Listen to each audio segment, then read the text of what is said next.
The wind screamed across the fjord, carrying with it shards of snow sharp enough to cut skin.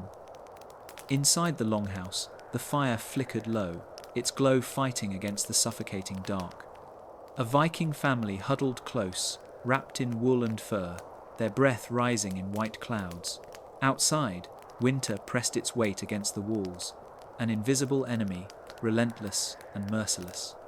This was the world of the Vikings.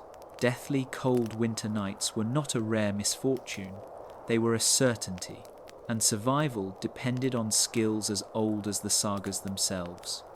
Each Viking knew the rhythm of preparation, chopping wood through autumn until the piles towered high, salting and smoking meat to last until spring, sealing every crack in the longhouse walls with moss and clay so the wind would not creep in and steal their warmth.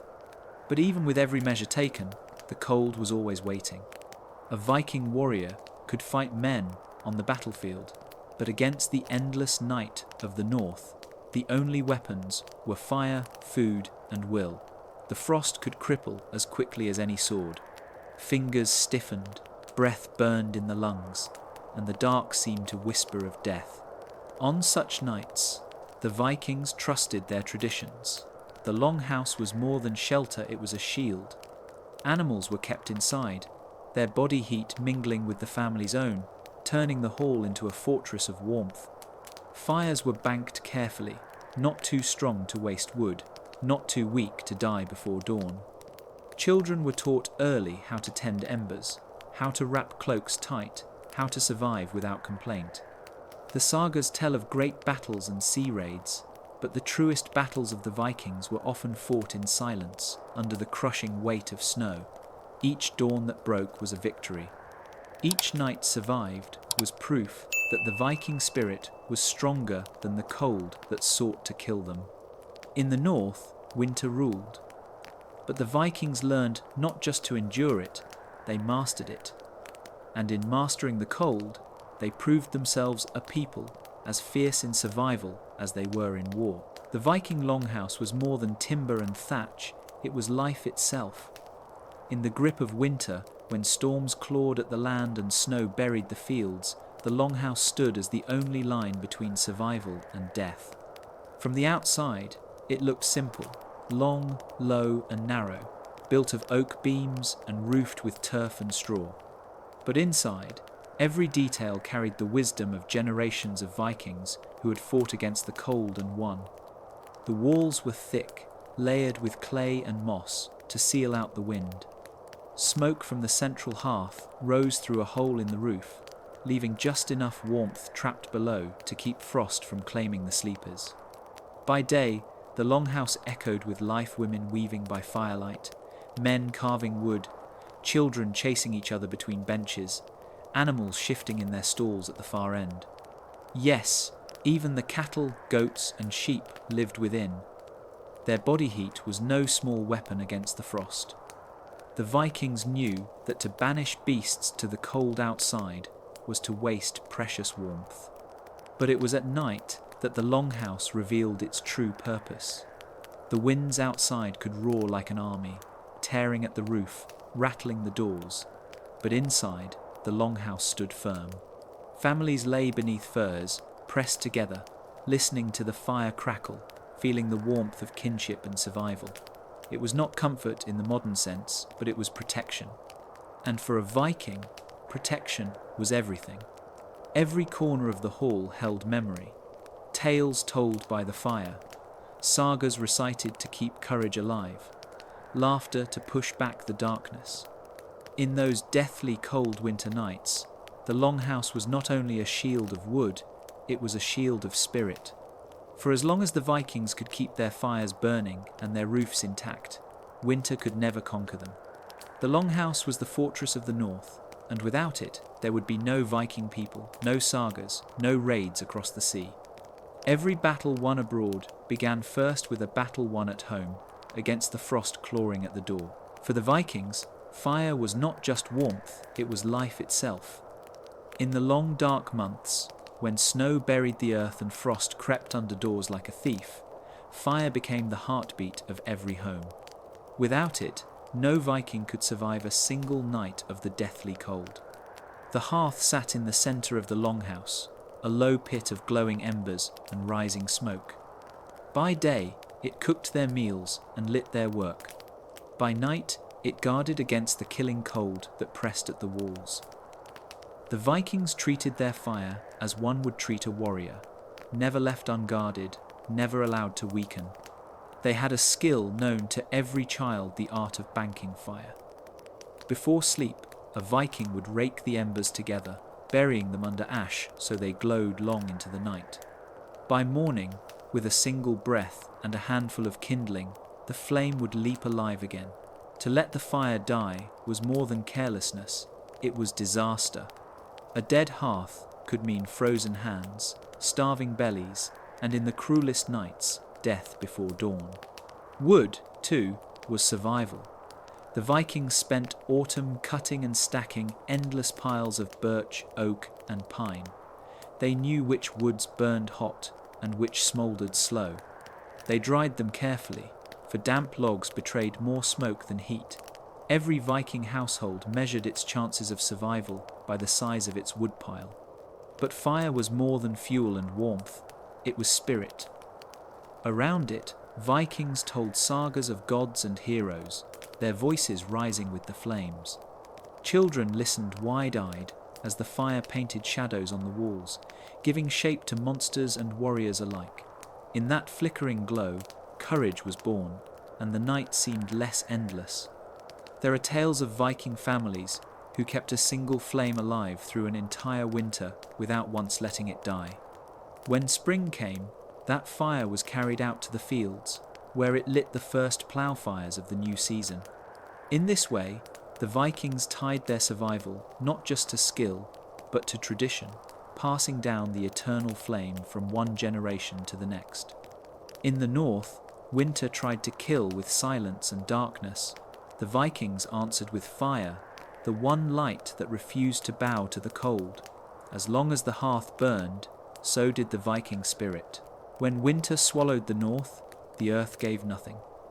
Fields lay buried under ice, rivers froze solid, and hunting grew scarce. For the Vikings, survival meant planning months ahead, for once the frost arrived, no feast could be gathered, no harvest reaped. In the deathly cold nights, a Viking lived only on what he had prepared. Autumn was a season of urgency. Every Viking household smoked and salted meat, packed fish into barrels of brine, and dried herbs to keep sickness away. Slabs of venison, strips of seal, sides of pork all hung from rafters blackened with smoke.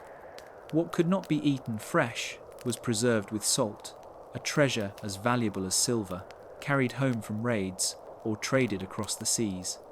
Grain, too, was life. The Vikings ground barley and rye into flour, storing it in sealed chests to keep out rats and damp. From it, they baked flatbreads dense, tough, and long-lasting. They brewed ale that not only lifted spirits, but also kept men alive when water froze or grew foul. When food grew thin, the Vikings turned to skill. Bones were boiled until every drop of marrow was drawn out. Dried fish was soaked, softened, and eaten with butter or whatever fat could be spared. Nothing was wasted, for in the north, waste was death. And yet, food was more than survival. In the longhouse, during the endless nights, a shared meal was a shield against despair. A Viking family gathered around the hearth, tearing bread, passing horns of ale, sharing salted meat. The crack of bones, the hiss of fat on the fire, the smell of smoked fish, all reminded them that they had endured another day. There were stories told of winters so cruel that wolves prowled the very doors of longhouses, and yet inside, Vikings feasted on what they had stored with cunning and labour. Their skill in preserving, their foresight in preparing, meant they lived when others starved. For the Vikings, food was more than fuel. It was victory over the cold. Each bite was proof of cunning, each meal a triumph over nature's cruelty. In those frozen nights, to eat was not just to survive, it was to defy the winter itself. No Viking could face the deathly cold nights with bare skin. Winter was an enemy that struck first at the flesh, stealing breath, stiffening fingers, and numbing limbs until strength was gone. Against this merciless foe, the Vikings armed themselves not only with weapons, but with cloaks of fur and iron will. Their clothing was forged from the land itself. Wool spun from sheep became thick tunics, layered again and again until warmth clung close to the body. Over this, the Vikings draped cloaks of fur, bear, wolf, fox, or reindeer hides, taken in hunts or from trade, stitched together with bone needles and sinew thread. A fur cloak was more than a garment, it was a shield against the frost. Boots of leather, stuffed with wool or moss, kept their feet alive when the snow burned like fire. Mittens were lined with rabbit fur, belts tightened to trap heat, and hoods pulled low against icy winds. Even iron helms, when worn in the cold, were padded beneath with wool to keep frost from biting the skull. But clothing was only half the battle. A Viking's true armour was his will. They were born into cold, baptized in snow, hardened from the first breath of life. Children were laid in cradles, padded with furs, taught to walk on frozen ground, trained to endure biting winds without complaint. Weakness had no place in the north. There are sagas of Viking warriors who marched through blizzards with nothing but cloaks of wolfskin and their axes, refusing to bow to storms that would kill softer men. Hunters spent nights in the open, wrapped in hides, sleeping beside their hounds, rising with frost crusted in their beards. Inside the longhouse, their furs hung drying by the fire, steaming as the snow melted away. For to walk into the winter night without such armour was to walk into death. The Vikings knew that winter could strip a man bare, but it could not strip him of spirit. Cloaks of fur protected the body, but iron will keep the soul alive. Together, they were proof that no storm, no frost, no endless night could ever break the people of the north. For the Vikings, winter was not just endured, it was embraced as a training ground. Where softer men sought shelter, Vikings walked boldly into the snow, for they knew that only through suffering could strength be forged. The deathly cold nights were their crucible, and from it rose ice-hardened warriors. From boyhood, a Viking learned to meet the cold face to face. Children were sent outdoors in the frost to fetch water, herd animals, or chop wood, their small bodies wrapped in wool and fur. If they complained, they were reminded, "The cold is your master, conquer it, or it will conquer you." Their elders knew that hardship was not cruelty but preparation, for the winter spared no one. Hunters became living proof of this endurance. Vikings tracked elk and reindeer across frozen fields, their breath freezing in their beards, their boots crunching over deep snow. Nights were spent in makeshift shelters of branches and hides, huddled close to fire and steel. Every step tested the body, every breath tested the will. By the time they returned to their longhouses, they were not weakened by the cold, they were sharpened by it. Even warriors trained in the bite of winter. They fought bare-handed on snow-packed fields, their skin stinging, their lungs burning. Sword drills were done with fingers stiff from frost, shield walls practiced while snow blinded their vision. The Vikings knew that if they could fight the cold, they could fight any enemy. Legends tell of Viking raiders who crossed ice-choked seas, rowing until their hands split and bled, refusing to falter as the wind lashed like whips. Others marched days through blizzards, carrying spears and shields, their only warmth the fire of rage and determination inside them. But not all training was physical. The cold forged the mind as much as the body. To survive the endless nights, a Viking learned patience, silence, and cunning. He learned to listen to the groan of ice on rivers, to smell snowstorms before they fell, to move as lightly as wolves across the drifts. Endurance was not simply resistance, it was mastery. Thus the Viking became more than a man.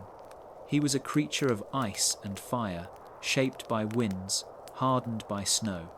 While others feared the long winter, the Vikings used it as a weapon, a season that broke the weak but made the strong unstoppable. In the north, the winter belonged to no man, but the Vikings came closest to claiming it. When the deathly cold nights howled across the north, no Viking could endure the winter alone beneath the open sky. The true fortress of survival was not built of stone or iron, but of timber and earth, the Viking longhouse. More than a shelter, it was a shield against the frost, a place where kin, cattle, and fire lived as one. A Viking longhouse stretched long and narrow, its frame raised from stout timbers of oak or pine, its walls packed with wattle and daub or layered with turf. Thick roofs of thatch or sod sloped steep, heavy with snow that muffled the world outside. Inside, the smoke of fires clung to the rafters, seeping into the very wood until the walls themselves seemed to hold warmth. At the heart of every longhouse blazed the hearth. A Viking fire was never allowed to die, for it was both life and spirit. Flames licked upward, spitting sparks into the smoky air, while stones heated red held the heat long after the wood had burned to ash. Families circled around it, cloaked in furs, faces glowing in the flickering light as the storm raged outside. The longhouse was more than a dwelling. It was a gathering of strength. Men carved tools by the firelight, women spun wool and mended cloaks, children played with wooden toys as snow piled higher than the doors. Even livestock were brought inside, penned at one end of the hall, their warmth mingling with that of the people. The Viking longhouse was alive, breathing with heat, smoke, and sound, a defiance of the silent cold pressing against its walls. At night, when the wind screamed and frost clawed at the timbers, the Vikings lay close, wrapped in blankets of wool and fur. They slept to the crackle of firewood, to the snort of cattle, to the hum of sagas whispered before sleep. Outside, the world was death, but inside, life thrived in defiance. Travellers from distant lands often marvelled at how the Vikings survived winters that should have killed them. The secret was no secret at all. It was the longhouse, the fortress of family and fire. Without it, no Viking could have lived through the endless night. With it, they not only endured but thrived, feasting, laughing, and plotting raids even as snow buried the world beyond their walls. For the Vikings, the longhouse was proof of their mastery over the elements, a hall of timber, smoke, and flame that stood unyielding against the wrath of winter, a fortress not of stone, but of spirit. When winter's breath turned rivers to stone and forests to glass, the Vikings armed themselves, not only with blades, but with garments as vital as any weapon. For in the deathly cold nights, the difference between life and death was often the cloak on one's back. The Vikings dressed in layers, each piece crafted with purpose. Closest to the skin were tunics of coarse wool or linen, soft enough to trap warmth yet sturdy against wear. Over these came heavier, woolen cloaks, woven thick and dyed in deep earth tones. Wool was a Viking's shield against frost. It wicked away moisture and kept warmth, even when damp, a miracle born of sheep and skillful hands. But it was fur that truly turned the tide. Reindeer hides, fox pelts, and bear skins became cloaks, hoods, and mittens. A Viking wrapped in fur looked like a beast of the wild, every step muffled, every breath steaming into the night. The thick hides kept the bitter wind at bay, shielding warriors and farmers alike as they braved the snow-choked world. Boots were lined with fur, their soles stuffed with straw or wool to insulate against frozen earth. Gloves of leather and skin kept fingers nimble enough to hold an axe or spear, for even in winter the Vikings never surrendered their weapons. Belts cinched their garments tight, sealing in heat, while hoods and caps turned the howling winds into nothing more than whispers. Cloaks were more than protection, they were survival tools. A Viking cloak doubled as a blanket, a shield against snow, or a shroud to cover a sleeper on the frozen ground. Some cloaks bore brooches of bronze or silver, practical fastenings that also showed wealth and pride, for even in survival, the Vikings carried honor. On the coldest nights, entire families would sleep wrapped together in their furs, their cloaks pulled tight, the warmth of bodies mingling beneath layers of wool and hide. Outside, wolves howled across frozen valleys. Inside, the Vikings lay cloaked not only in skins but in resilience. Foreign travellers wrote of the Northmen as half men, half wolves, draped in savage hides. Yet those furs were not savage, they were lifelines.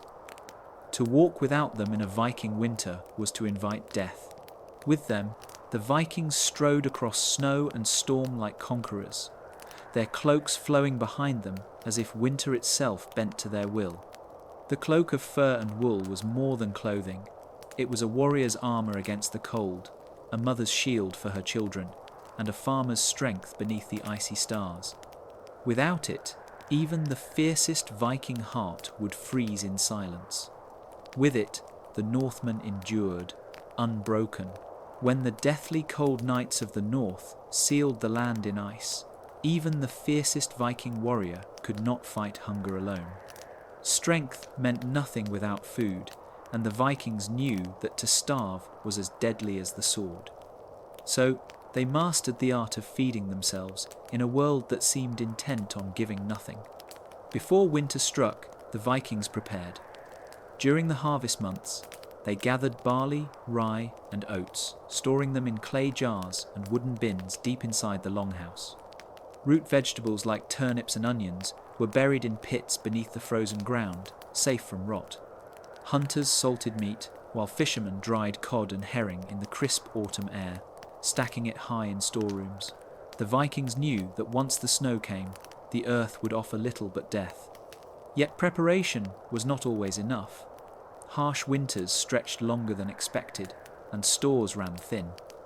Then, the Vikings turned to skill and cunning.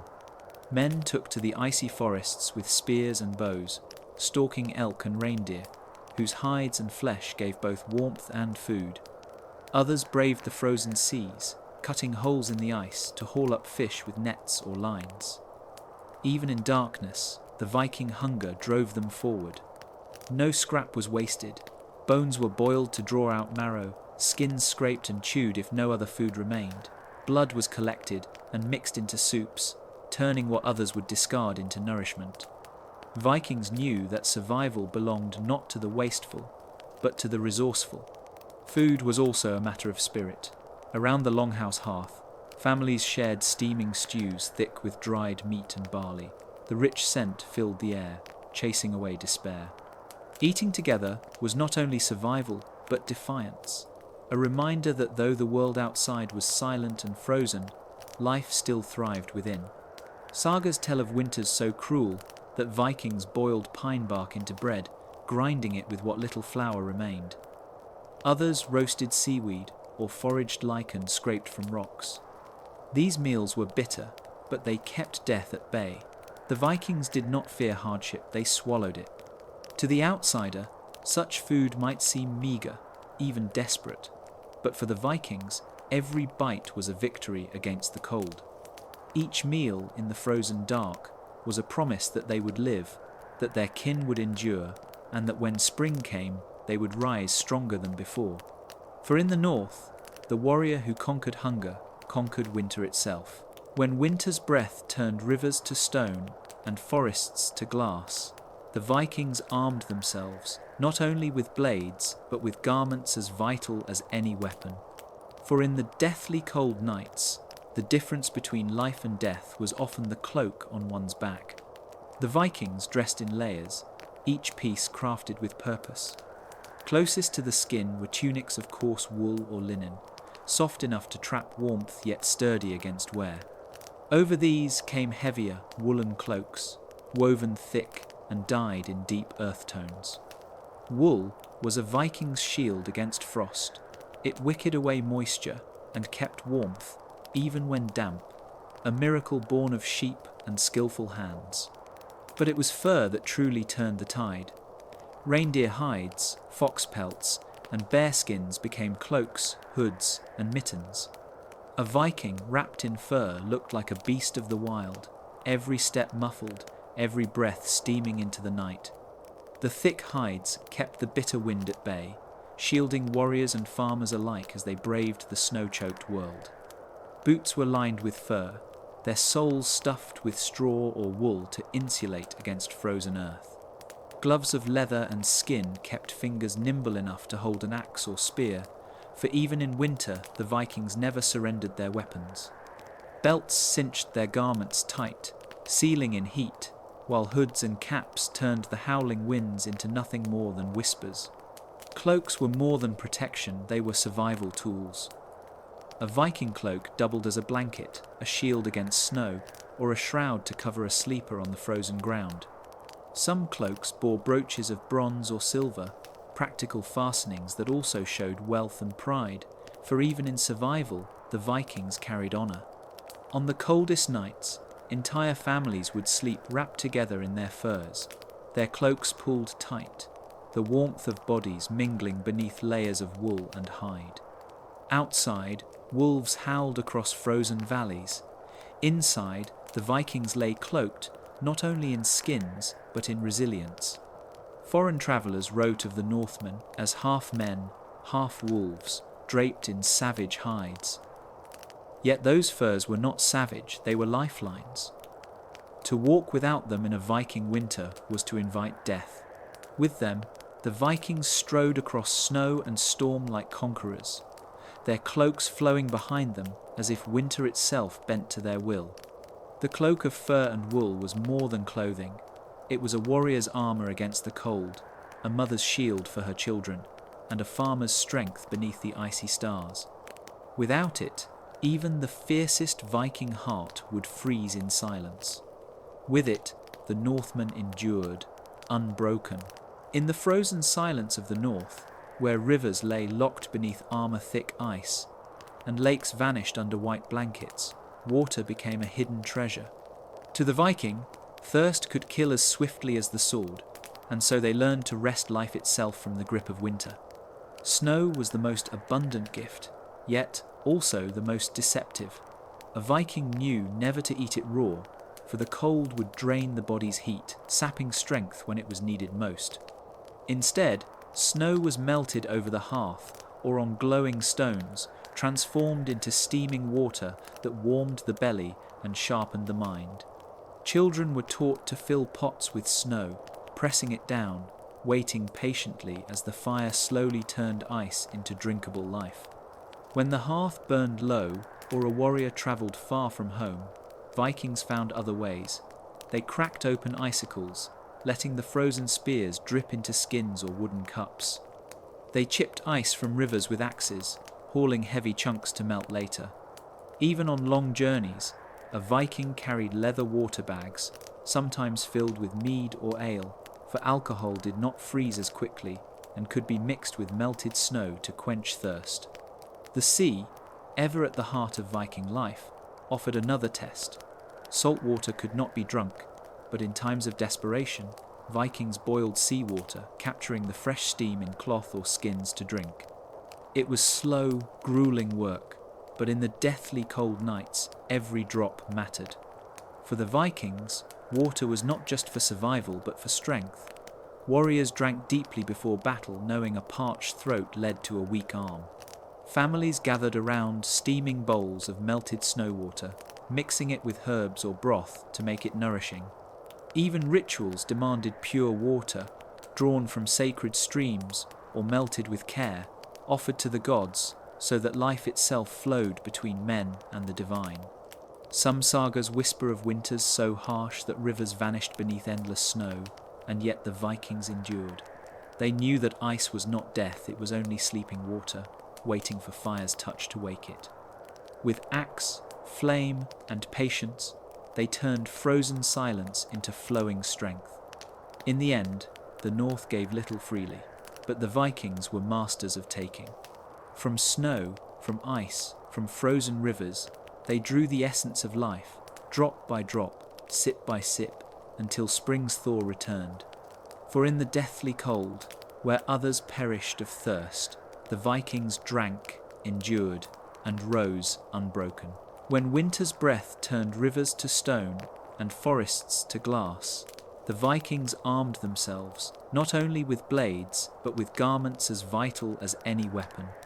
For in the deathly cold nights, the difference between life and death was often the cloak on one's back. The Vikings dressed in layers, each piece crafted with purpose. Closest to the skin were tunics of coarse wool or linen, soft enough to trap warmth yet sturdy against wear. Over these came heavier woolen cloaks, woven thick and dyed in deep earth tones. Wool was a Viking's shield against frost. It wicked away moisture and kept warmth, even when damp, a miracle born of sheep and skillful hands. But it was fur that truly turned the tide. Reindeer hides, fox pelts, and bear skins became cloaks, hoods, and mittens.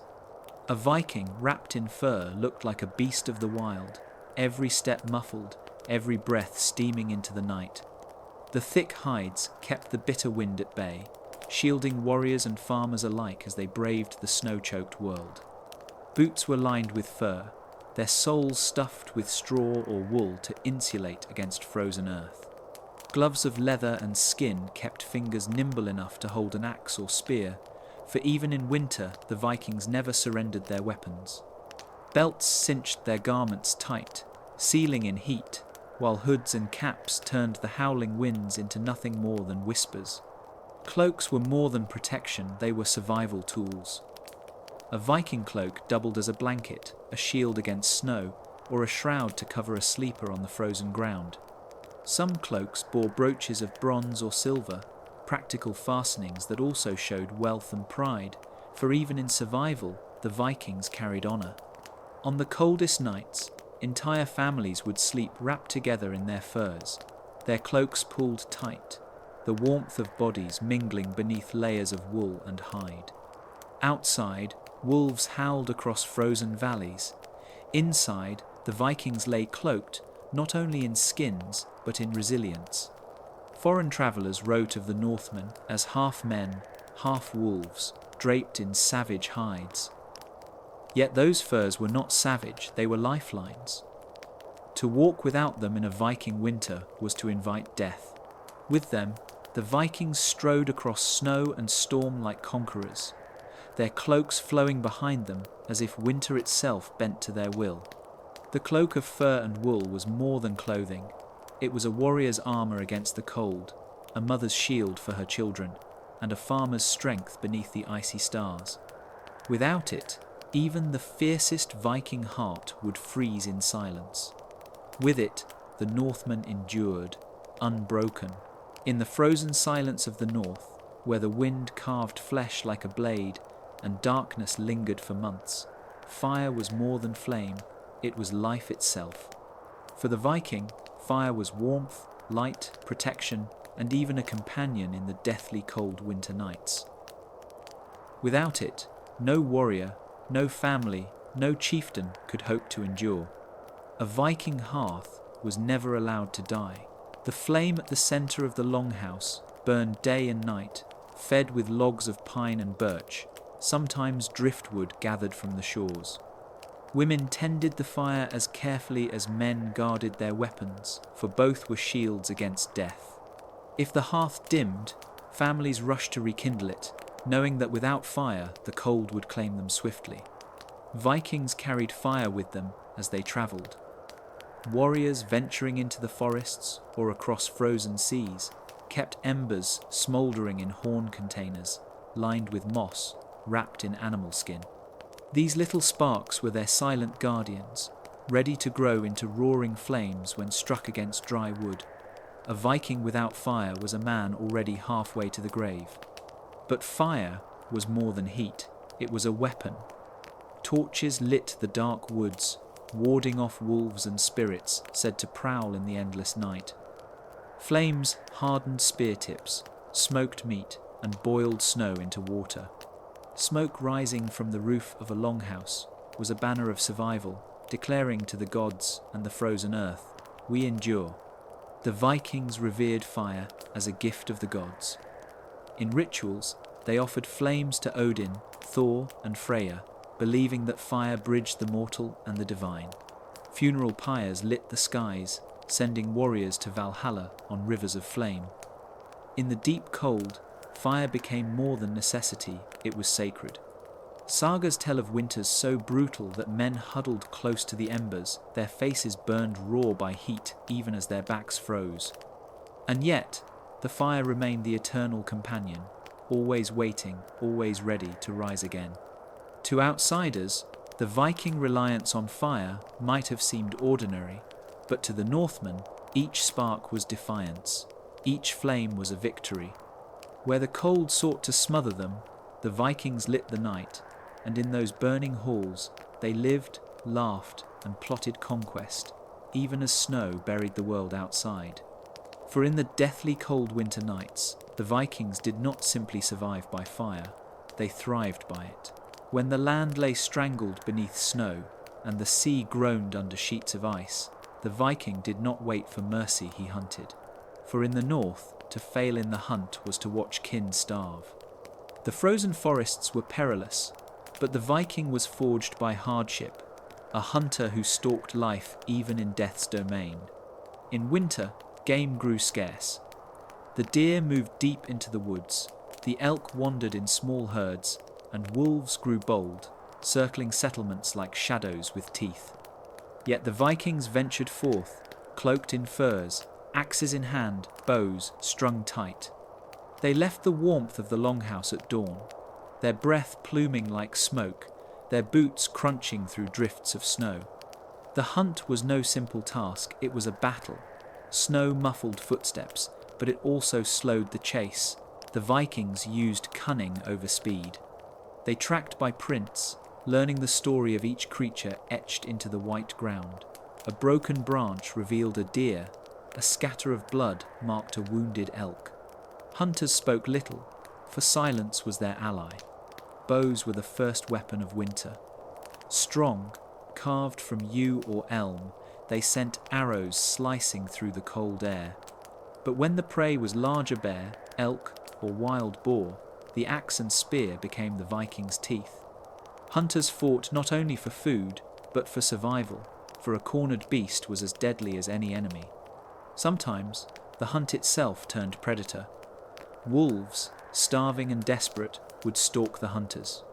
Many sagas tell of warriors locked in combat with packs of snarling beasts beneath the pale moon, where steel flashed against fangs and blood stained the snow. Yet the Vikings embraced such danger, meat, fur, and pride were won from the kill. Every success was carried home upon sleds or strong shoulders. Elk antlers became tools, hides were stretched into cloaks, and meat was smoked or dried, enough to feed the longhouse for weeks. Nothing was wasted, for in the deathly cold, every scrap was a gift from the gods. The hunters were celebrated, for their skill meant life for all. Children watched eagerly as fathers and brothers returned, snow clinging to their beards, carrying the spoils of survival. Fires roared higher when the hunt was good, laughter rang louder, and feasts pushed back the hunger of winter. The Viking hunter was more than a provider, he was proof of defiance. Where the cold sought to silence the forest, he found life hidden in its shadows. Where beasts prowled, he stood unafraid. And when the long winter tested the strength of his people, it was the hunter who answered with bow, blade, and courage. For in the frozen forests, the Viking was not prey, he was the predator. For the Viking, the hunt was only the first battle. The greater war was against time itself, keeping the kill from rotting before hunger returned. In the frozen north, preservation was not just craft, it was survival. Without it, even the most successful hunt meant nothing once the meat spoiled in the long winter nights. When the hunters returned, dragging elk, deer, or wild boar across the snow, the longhouse stirred into action. Women and children gathered with sharp knives, stripping the carcass with practiced hands. Every cut mattered, every strip of flesh was claimed. To waste meat in winter was to insult the gods and tempt famine. The Vikings used the cold to their advantage. Fresh kills were buried in snowdrifts or stored in pits carved into the frozen earth, sealed with stone. The frost became their silent ally, locking away food until it was needed. But snow alone was not enough, for storms could thaw and predators could dig. The Vikings needed mastery. Smoking was one of their oldest arts. Over roaring hearths, strips of venison and fish were hung in thick curtains of smoke, turning red flesh into blackened survival rations. The smoke not only preserved the meat, it flavoured it with the taste of fire and ash, the taste of endurance. Longhouses carried that scent always, a mingling of wood smoke, sweat and survival. Salting was rarer but prized. Vikings who traded with southern lands brought back precious salt, and with it came power. Salted fish and meat lasted longer, and a salted barrel could feed a crew across oceans. For a Viking sailor, salted cod or pork was as vital as the axe at his side. Drying was the simplest, yet perhaps the most essential. Meat, fish, and even berries were laid upon racks, left to the wind and cold Sunday. The North's brutal air itself became a tool, stripping away moisture until nothing remained but toughness and strength. Hard, dry strips of meat, tough as leather, but full of life, were chewed on raids, hunts, and long journeys across the seas. Bones were boiled for broth, fat was rendered into tallow, and blood was saved for stews. Nothing was wasted. Every part of the animal became strength for the Viking body, and every method of preservation was a shield against starvation. In sagas, warriors boast of battles won, but around the hearth, true tales of triumph were of winters endured, because the food held, because the preservation was strong. To preserve the kill was to preserve the clan, to hold death at bay until spring. The Viking did not simply eat to live. He preserved to conquer, ensuring that when the cold sought to starve him, he would rise, axe in hand, fed by the wisdom of his people and the flesh of the hunt. In the Viking world, the heart of survival was not found in weapons or in war. It was found in fire. The longhouse hearth, burning day and night, was the soul of the clan, the line between life and death when winter pressed its black hand against the walls. The longhouse itself was built around it, a hall of timber, sod, and thatch, designed not only to shelter warriors, but to trap heat. Inside, smoke curled upward through a hole in the roof, filling the air with the scent of burning pine and oak. Around this fire, the Viking family gathered, men, women, children, even the livestock, in the bitterest storms. All drew their strength from the same flame. The hearth was not just warmth, it was survival strategy. Meat was roasted over it, fish smoked above it, and kettles of stew bubbled endlessly, filling the air with the mingled smell of broth and ash. Every Viking knew that a single fire could sustain dozens of lives, and so it was guarded with reverence. Letting the flame die was unthinkable, a failure that could doom the household. At night, when the winds howled outside, the longhouse became a fortress of heat. People slept shoulder to shoulder on wooden benches, lined with straw and furs, their breath misting in the air, their bodies sharing warmth as much as the fire. The crackle of burning logs became the lullaby of survival, a rhythm as steady as the sea. Children learned early to feed the fire. Old warriors, scarred from battles, were given the duty of keeping watch over it, as if protecting a comrade. And in the sagas told at night, the hearth itself was alive, a spirit to be honoured, for it gave life just as surely as the gods. The Vikings built great bonfires for feasts, but it was the quiet, steady flame of the hearth that meant the difference between famine and endurance. Even embers were precious, carried in clay pots when families moved, so that no one would face a night without fire. The longhouse hearth was more than wood and flame, it was the living centre of Viking resilience. Here they laughed, here they planned raids, here they endured storms that could swallow mountains. The hearth was their shield against the cold, their temple of warmth, their eternal weapon against the night. And so long as it burned, the Viking feared neither frost nor storm. The fire was life, and as long as the hearth glowed red, the clan would rise again to see the spring. In the Viking world, the heart of survival was not found in weapons or in war, it was found in fire. The longhouse hearth, burning day and night, was the soul of the clan, the line between life and death when winter pressed its black hand against the walls. The longhouse itself was built around it, a hall of timber, sod, and thatch, designed not only to shelter warriors, but to trap heat. Inside, smoke curled upward through a hole in the roof, filling the air with the scent of burning pine and oak. Around this fire, the Viking family gathered, men, women, children, even the livestock, in the bitterest storms. All drew their strength from the same flame. The hearth was not just warmth, it was survival strategy.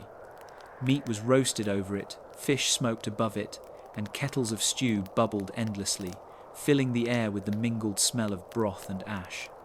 Every Viking knew that a single fire could sustain dozens of lives, and so it was guarded with reverence. Letting the flame die was unthinkable, a failure that could doom the household. At night, when the winds howled outside, the longhouse became a fortress of heat. People slept shoulder to shoulder on wooden benches, lined with straw and furs, their breath misting in the air, their bodies sharing warmth as much as the fire. The crackle of burning logs became the lullaby of survival, a rhythm as steady as the sea. Children learned early to feed the fire. Old warriors, scarred from battles, were given the duty of keeping watch over it, as if protecting a comrade.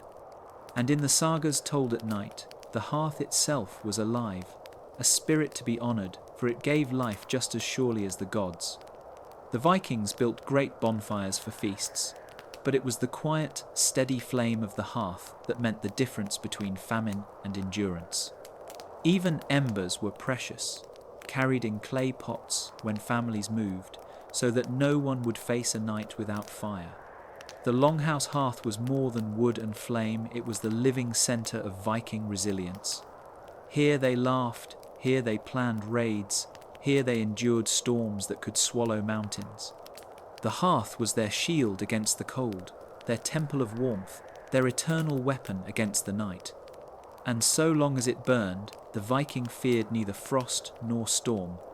The fire was life, and as long as the hearth glowed red, the clan would rise again to see the spring. To the unprepared, snow was an enemy, blinding, freezing, smothering. But to the Vikings, it was another weapon, as sharp as any axe, waiting to be wielded by those who knew its secrets. The Viking did not curse the snow. He studied it, bent it to his will, and used it to outlast foes who faltered in the cold. Snow was shield, trap, and disguise all at once. When raiders marched in winter, they packed snow into walls and mounds, shaping it into barricades that turned aside arrows and slowed charging men. Even their longships, drawn up on frozen shores, were hidden beneath snow, vanishing into the white like ghosts waiting to strike. To the Viking eye, the storm was camouflage, an ally that blinded enemies while guiding those who knew the land. Snow was also a tool of endurance. Vikings carved shelters into drifts, crouching in hollowed-out chambers, insulated by the very frost that killed the unwary. In these white caves, firelight flickered against icy walls while warriors slept, their breath filling the air with mist. To enemies who searched the landscape, the Vikings had disappeared, swallowed by the storm. But the snow could be turned cruelly against others as well. Tales were told of warriors luring rivals into deep drifts, where every step sank waist-deep, sapping strength until spears finished what the cold had begun. Ambushes were laid in silence, the crunch of boots covered by fresh snowfall, a Viking axe flashing from the white haze before a cry could escape the lips of the doomed. Even travel in snow was a skill the Vikings mastered. Sleds glided across frozen ground, and skis, simple planks bound to boots, let hunters pursue elk and reindeer across endless white plains.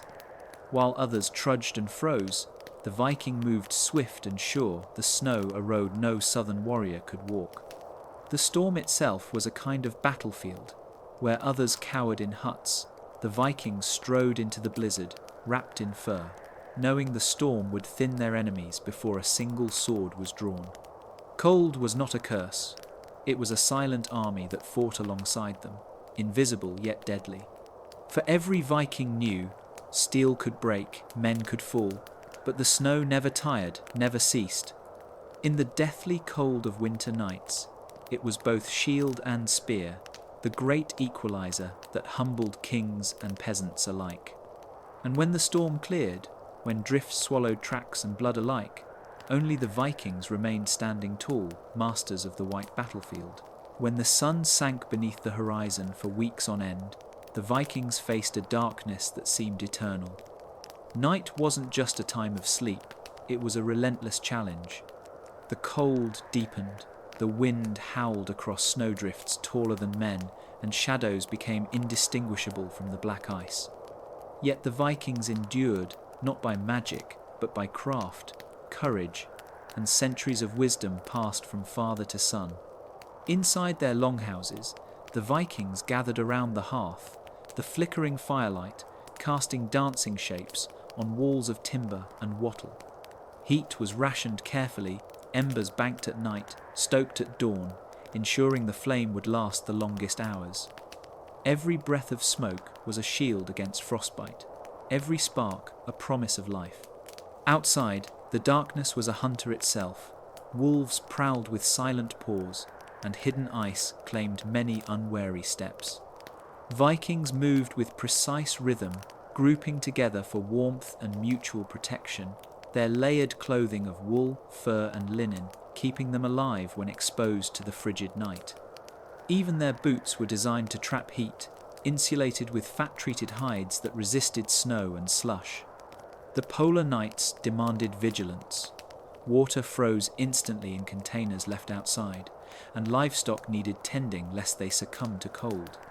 The Vikings maintained their animals indoors, using their warmth to fight the icy grip. Every movement, every chore, became a calculated battle against winter's darkness. Survival in the polar nights wasn't only physical, it was mental. The long stretches without sun tested the mind. To maintain hope, Vikings told stories of the gods, of past victories, and of cunning hunts. Song, laughter, and shared labor became weapons against despair. The clan became a single organism, each member supporting the other, turning isolation into collective endurance. And yet, even in darkness, the Vikings hunted and fished when possible. Snow-covered forests and frozen rivers revealed the subtle signs of life, footprints hidden under frost, the glint of icebound fish beneath a frozen stream. The Vikings' eyes, trained to the subtle and unseen, became instruments of survival.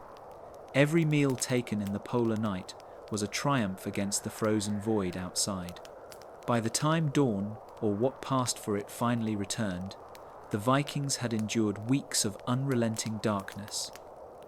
Their bodies were hardened, their skills sharpened, their spirit unbroken. The polar nights were not an enemy to be defeated, but a trial to survive with ingenuity, courage, and unity. In these endless nights, the Vikings proved that the harshest darkness could not extinguish their life, their warmth, or their will. The winter had come in full force, blanketing the forests and fjords in a relentless sheet of ice and snow. For the Vikings, survival was not a passive affair. They had to hunt, trap, and forage through frozen wilderness to endure the long nights. Every step on the snow-crusted ground was measured. Every breath visible in the frigid air reminded them of the stakes. The Vikings moved silently, knowing that both predator and prey could strike at any moment. Wolves prowled the outskirts of villages, hungry for the same sustenance as humans, and elk, reindeer, and deer roamed the frostbitten forests, their thick hides and meat vital for survival. Armed with longbows, spears, and the ever-trusted axe, Vikings employed patience and cunning over brute force. They understood that in the frozen wild, the quiet hunter often survived where the bold stumbled. Traps were a crucial part of their strategy. Snow-covered snares and pits could capture small game like hares and birds, providing crucial protein during months when fresh meat was scarce. Viking ingenuity shone in the construction of these traps, simple yet effective. Ice and snow were turned to advantage, camouflaging traps and guiding animals toward carefully prepared killing zones. Fishing through the frozen rivers and lakes was equally essential. Vikings drilled holes in the ice, often in teams, sharing the effort and the catch. Fires built nearby melted small patches, keeping hands and tools free from frostbite while illuminating the water below. Fish were not just food, they were a lifeline, often smoked or salted immediately to last through the coldest nights. The Vikings also read the signs of the winter wild, like a living map. Tracks in the snow, frozen droppings, the sound of distant wings, all informed decisions about where to hunt, when to move, and which areas held risk. Knowledge of wind direction was critical. Even a strong gust could carry human scent to prey, turning a patient hunter into an unwelcome target for wolves. Meals were earned, not given. Each successful hunt brought warmth, nutrition, and confidence. The Vikings' connection to the frozen landscape was intimate. They respected its dangers and understood its rewards. Every night, returning to their longhouses with game in hand, they reinforced the cycle of survival, hunt, preserve, consume, endure. Even during the harshest storms, the Vikings pressed on, guided by ancestral wisdom and a finely honed understanding of cold weather survival. They knew that the frozen wild could not be conquered, only navigated. Each successful hunt was a victory over winter itself, a testament to skill, patience, and the relentless Viking spirit. By the time they returned to their fires, laden with meat and fish, the Vikings had not only sustained their bodies, they had asserted mastery over the frozen world, proving that even deathly cold nights could be met with courage, intelligence, and unyielding resolve. The wind shrieked through the fjords, carrying a biting chill that could freeze a man to his bones in minutes. Yet, the Vikings were undeterred. They had learned, through generations of harsh winters, that survival began with shelter. Every longhouse, lean-to, and temporary hut was a testament to Viking ingenuity, designed to resist the cold while keeping families, livestock, and stored food safe. In the villages, longhouses stood shoulder to shoulder, their thick walls made from interlocking timber and packed with moss or straw for insulation. The Vikings knew that the construction of their homes could mean the difference between life and death. Roofs were steep, allowing heavy snow to slide off, and smoke holes were strategically placed to vent the fire without letting warmth escape. Inside, the hearth blazed at the center, a living heart that heated every corner. Temporary shelters were just as clever. When hunting far from the village, Vikings constructed windbreaks from snow, ice, and timber. Snow was packed tightly to create walls that blocked the fiercest gusts, while moss and animal hides added crucial insulation. Fires were kept small and controlled, their smoke diffusing through carefully built chimneys or gaps in the roof, preventing suffocation while retaining maximum heat. Even the placement of shelters reflected Viking intelligence. Homes and huts were oriented to minimize exposure to the prevailing north winds and capture sunlight where possible. Sleeping platforms were raised from the floor to escape the coldest air that clung to the ground. Simple yet brilliant, these adjustments often made the difference between shivering through the night and sleeping in relative warmth. Inside longhouses, Vikings created microclimates to survive the freezing nights. Animal skins and furs were draped over benches and bedding, and thick woolen blankets insulated sleeping areas. Fireplaces were supplemented by strategically positioned stones heated by the fire, radiating warmth long after the flames dimmed. Even the smoke itself contributed. The right balance of smoke and heat helped repel insects and preserve meat hanging from the rafters. Vikings shared their shelters with livestock during the harshest nights, understanding the thermal benefits of cohabitation. Cows, pigs, and chickens weren't just food, they were living radiators. Properly arranged pens within the longhouse created zones of shared warmth, with sleeping platforms set nearby to capture the heat radiating from the animals. Every aspect of shelter was an exercise in energy efficiency, leveraging the environment and living creatures to combat the cold. Storms raged, snow drifted, and ice coated the windows, but the Vikings endured. Their shelters were not just buildings, they were carefully engineered survival systems. Through centuries of trial and observation, they had developed methods to turn raw timber, stone, snow, and fur into environments capable of defying winter's deadliest grip. Every night spent in these shelters reinforced a lesson the Vikings knew well. The cold could be mitigated, life could be preserved, and a family could survive even the harshest winter if their shelter was built with skill, knowledge, and relentless attention to detail. The wind shrieked through the fjords, carrying a biting chill that could freeze a man to his bones in minutes. Yet the Vikings were undeterred. They had learned through generations of harsh winters that survival began with shelter. Every longhouse, lean-to, and temporary hut was a testament to Viking ingenuity, designed to resist the cold while keeping families, livestock, and stored food safe. In the villages, longhouses stood shoulder to shoulder, their thick walls made from interlocking timber and packed with moss or straw for insulation. The Vikings knew that the construction of their homes could mean the difference between life and death. Roofs were steep, allowing heavy snow to slide off, and smoke holes were strategically placed to vent the fire without letting warmth escape. Inside, the hearth blazed at the center, a living heart that heated every corner. Temporary shelters were just as clever. When hunting far from the village, Vikings constructed windbreaks from snow, ice, and timber. Snow was packed tightly to create walls that blocked the fiercest gusts, while moss and animal hides added crucial insulation. Fires were kept small and controlled, their smoke diffusing through carefully built chimneys or gaps in the roof, preventing suffocation while retaining maximum heat. Even the placement of shelters reflected Viking intelligence. Homes and huts were oriented to minimize exposure to the prevailing north winds and capture sunlight where possible. Sleeping platforms were raised from the floor to escape the coldest air that clung to the ground. Simple yet brilliant, these adjustments often made the difference between shivering through the night and sleeping in relative warmth. Inside longhouses, Vikings created microclimates to survive the freezing nights. Animal skins and furs were draped over benches and bedding, and thick woolen blankets insulated sleeping areas. Fireplaces were supplemented by strategically positioned stones heated by the fire, radiating warmth long after the flames dimmed.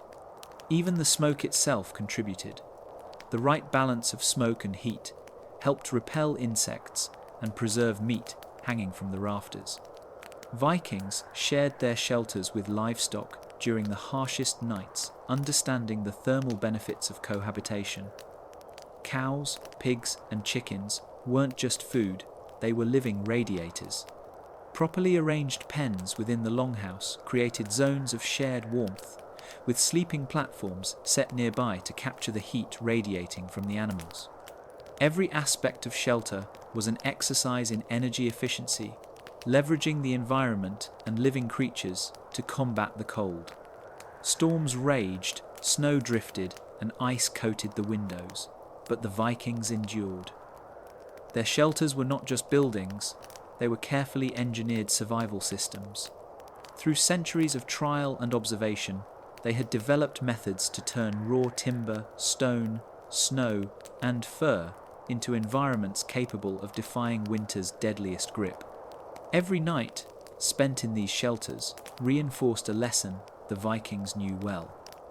The cold could be mitigated, life could be preserved, and a family could survive even the harshest winter if their shelter was built with skill, knowledge, and relentless attention to detail. The longest night of the year stretched endlessly over the Viking settlements, a frozen darkness that swallowed the fjords and forests in its silent grip. For the Vikings, this wasn't a night for heroes in stories. It was a trial of endurance, strategy, and every survival skill honed through generations.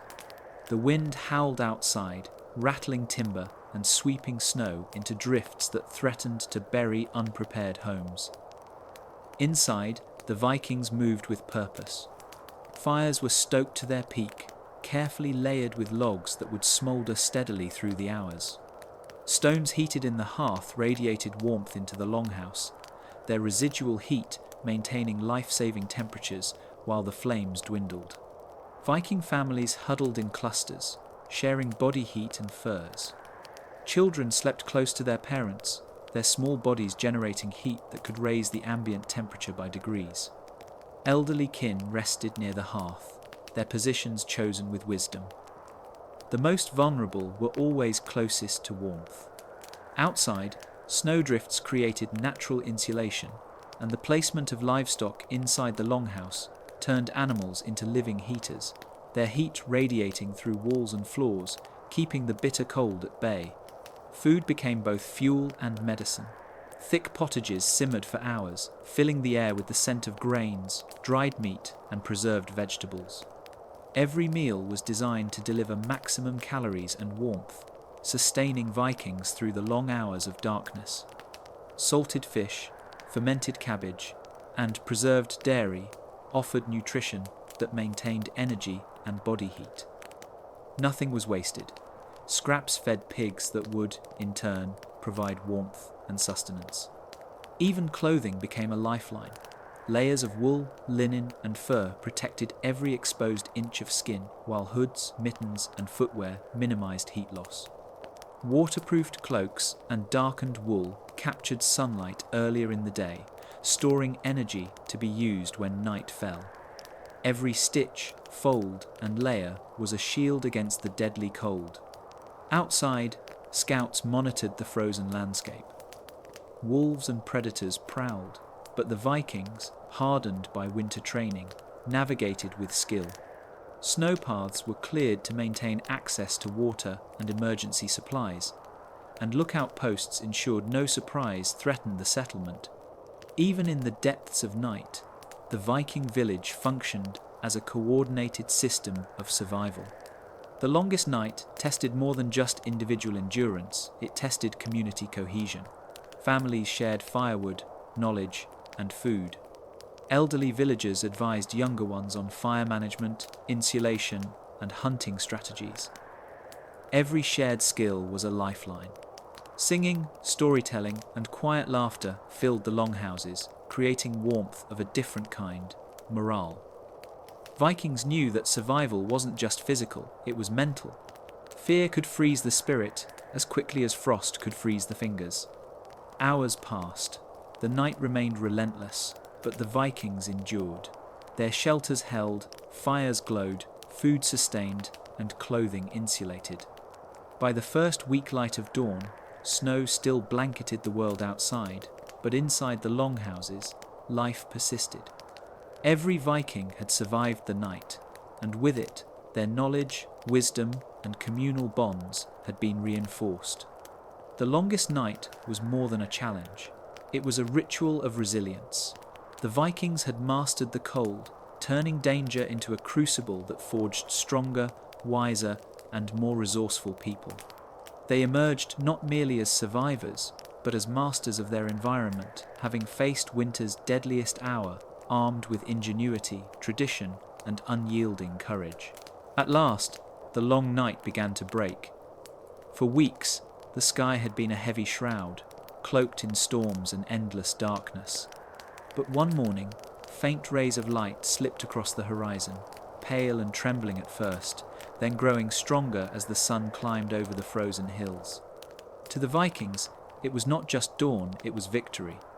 The survivors stepped out from their longhouses, blinking against the brightness. Their breath curled in the cold air, but this time it carried hope instead of dread. The snow still lay deep, but it no longer felt endless. The storms had quieted, and the world, though scarred by ice, seemed alive again. Ravens wheeled overhead, their cries sharp and triumphant, as if the gods themselves announced the turning of the season. The village bore the marks of hardship. Doors sagged under the weight of ice. Smoke holes were rimmed with frost. Faces were gaunt, eyes hollow, and bodies lean from weeks of hunger. Yet there was a light in those eyes that had not been there before the fire of endurance. Each man, woman, and child who stood beneath the pale sun knew they had conquered the harshest trial the North could offer. The dead were remembered, stones were raised, names spoken, tears shed in the open air, but grief mingled with pride, for those who had not fallen in vain. Their sacrifice had given strength to the living. Their memory would remain in song and saga, as warnings and as honours for generations to come. Now came the work of renewal. Hunters prepared to track game that stirred with the thaw. Fishermen readied their nets, for soon the rivers would break free of their icy prisons. Women mended tools and garments, planning for planting when the earth softened. Children, once kept indoors, laughed as they tumbled in the snow, their joy a promise that life always returned. Around the hearths, voices lifted in gratitude. Offerings were made to the gods, to Thor for his protection, to Freya for her love that bound kin together, and to Odin for the wisdom learned in suffering. The people knew they had not merely endured the cold, they had been shaped by it. Hardship had carved them into something stronger, something worthy of the sagas. The bonds of kinship, the lessons of silence, the defiance of fire, the courage against wolves, the unyielding endurance, all of it came together in this moment of dawn.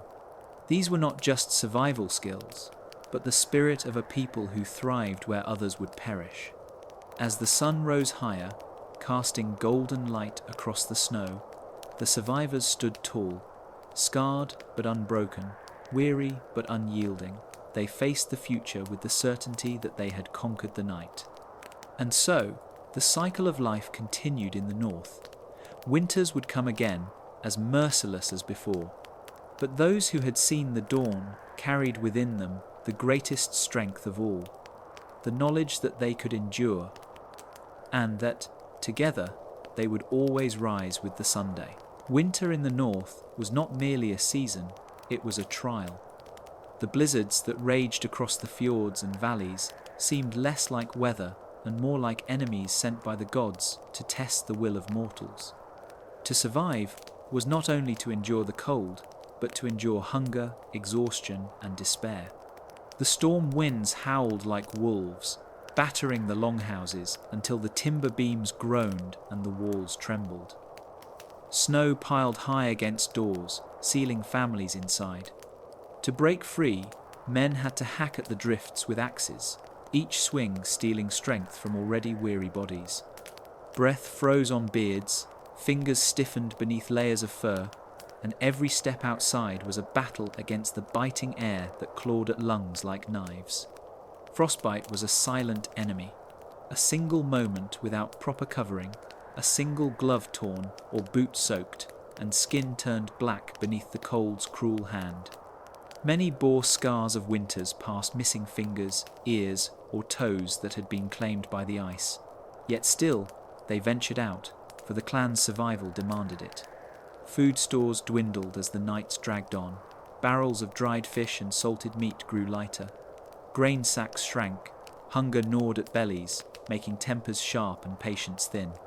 Children cried in the night, and mothers sang softly to hush them, though their own stomachs were just as empty. Hunters braved the wilderness, often returning with nothing but frost-bitten cheeks and frozen hands. Each failed hunt pressed the weight of despair heavier upon the people.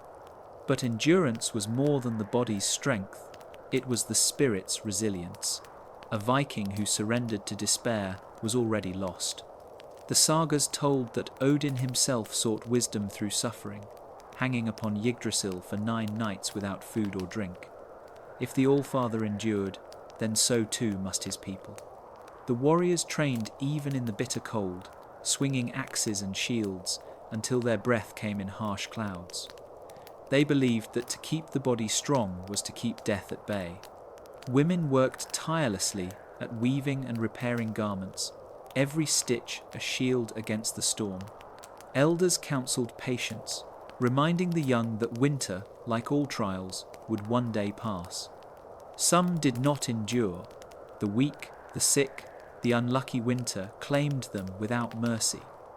Their absence left sorrow, but also a grim determination among the living. To survive was to honour the fallen. Their names were spoken around the fire, their memory woven into the fabric of the clan's endurance. Blizzard after blizzard, night after night, the Vikings learned the truth of survival. Strength was not in the momentary triumph, but in the long, grinding endurance of hardship. To wake each morning and face the cold again, that was victory. And when the storms finally calmed, when the stars returned to the sky and the air grew softer, the survivors would step out of their longhouses, scarred, gaunt, but unbroken. They had endured, and endurance was its own kind of glory. In the heart of the Viking winter, strength alone was never enough. Blizzards howled, wolves prowled, and food dwindled, but no man, no woman, no child could survive the long night in isolation. Kinship was the shield that kept despair at bay, and the bonds of family and community were as vital as fire or steel. Inside the longhouse, the hearth burned at the centre, its smoke seeping through the roof hole into the starless sky.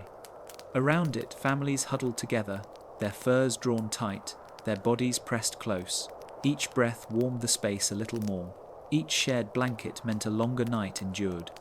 Parents watched over their children, telling them stories of gods and heroes so they would not notice their empty stomachs. Elders passed down wisdom, their voices cracked but steady, reminding the young that hardship was the forge of strength.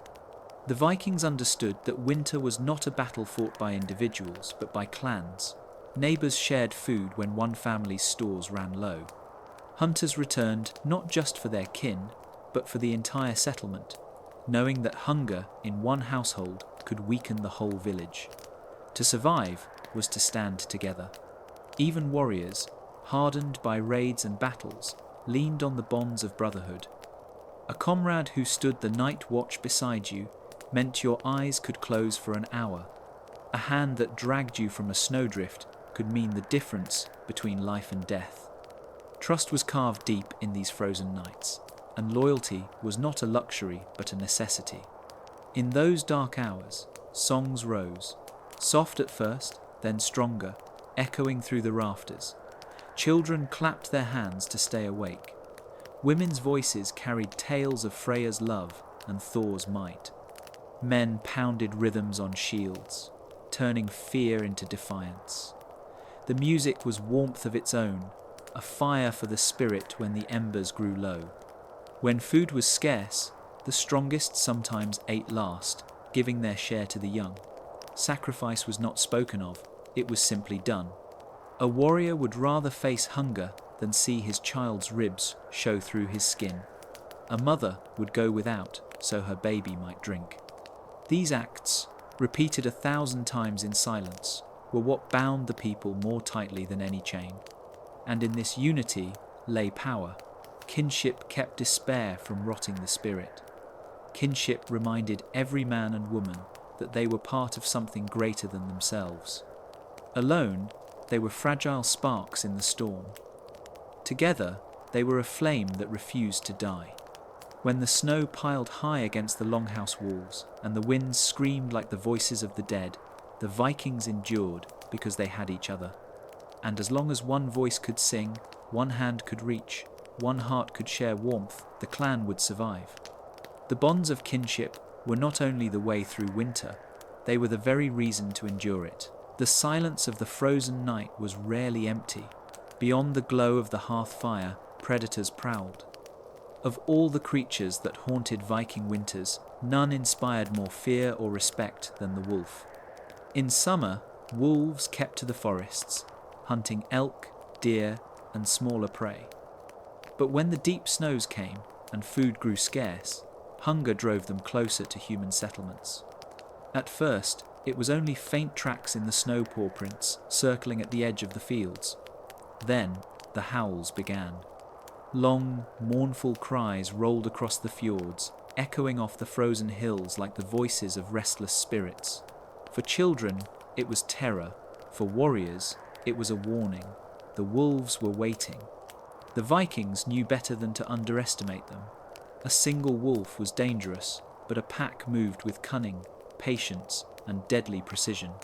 They would shadow hunters returning from the forest, stalk travelers crossing frozen rivers, and test the defenses of farms at night. Hungry wolves had little fear of fire, and their glowing eyes could sometimes be seen just beyond the torchlight, watching, waiting. To protect their homes, the Vikings set traps. Pits were dug and camouflaged with snow, baited with scraps of meat. Heavy logs were rigged to fall, crushing any beast that lunged for food. Men on night watch kept axes and spears at hand, their ears tuned for the crunch of snow that signaled movement in the dark. But the wolf was not only enemy, it was also teacher. Warriors admired its endurance, its loyalty to the pack, and its relentless will to survive. Many clans bore wolf symbols on their shields, believing that by wearing its image they could draw strength from the beast. The berserkers, those feared warriors who fought in a trance-like fury, often claimed to take on the spirit of the wolf, becoming wild and unstoppable in battle. Yet admiration did not erase the danger. Hunger made the wolves bold. On some nights they would descend together, their shadows slipping through the snow like ghosts. A farmer's goat dragged, screaming into the darkness. A guard mauled before his brothers could drive the beasts back.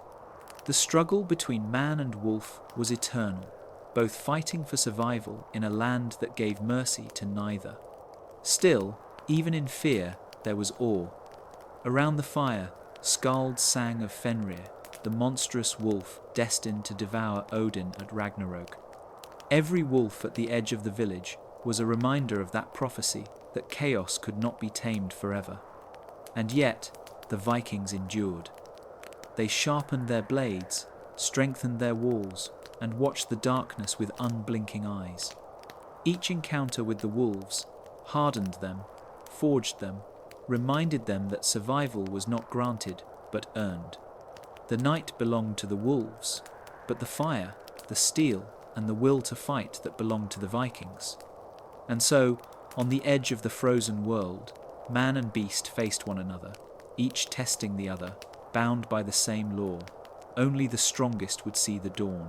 The night was endless. In the heart of winter, the Vikings knew a silence unlike any other. Snow blanketed the earth so thickly it swallowed sound, muting even the crunch of footsteps. The frozen world seemed to hold its breath, and in that silence lurked both safety and danger. A seasoned Viking could read the silence like a book. A sudden stillness in the trees meant wolves were near. A faint cracking beneath the snow warned of ice shifting on the frozen lakes. Even the whistle of the wind across the fjord carried messages: a coming storm, a shift in weather, or the approach of something alive in the night. To the untrained, silence was emptiness. To the survivor, it was a language. In their longhouses, the people whispered. The walls of turf and timber creaked with the cold frost, creeping through every crack. Children clung to their mothers, their small breaths steaming the air, as fathers kept one ear tuned to the silence outside. To sleep too deeply was to risk death. One must always listen, for the silence could change in an instant. Those who ventured into the night moved cautiously, wrapped in fur and carrying torches. Their breath plumed into the air, glowing briefly before vanishing into the black void. Every crunch of snow beneath their boots felt deafening in the stillness. The men carried axes not only for wood, but also for protection. The silence played tricks, amplifying fears. Was that a branch breaking, or the stealthy tread of a wolf?